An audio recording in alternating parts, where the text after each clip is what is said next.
Cbeebies Bedtime Story. Hello, I'm David. I love tractors and cars. Don't you? Jack, in tonight's bedtime story, goes on a big adventure on a shiny new tractor. The story is called Jack's Tractor and is by Thomas Taylor and John Kelly. Here's Jack. His tractor's big and red. His trailer's fixed behind. I'm going for a ride, he said, to see what I can find. Rum, rum, rum. He held the wheel. He shook the ground. He roared the engine's noise. It's just the sort of noisy sound that pleases little boys. He drove that tractor to a farm and horrified the hens.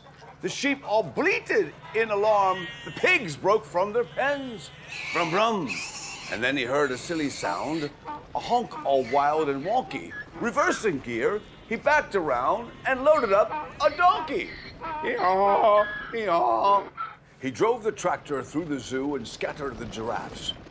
The grizzly bears were scared off too, though monkeys got their laughs. Squawk! But when he heard the parrot shriek, Jack knew just what to do. He caught him by his orange beak and loaded him up too.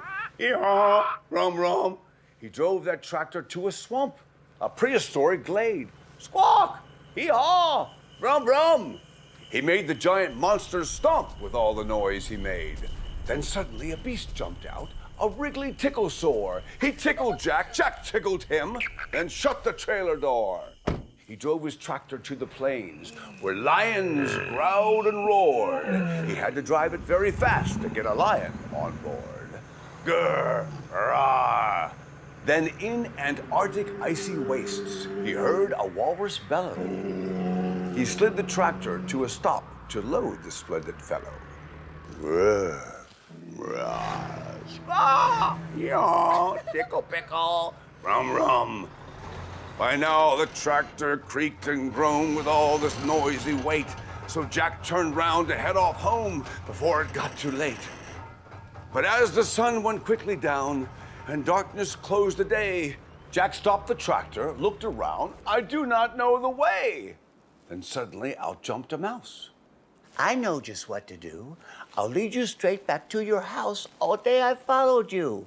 But listen, now that night has come, you mustn't make such noise.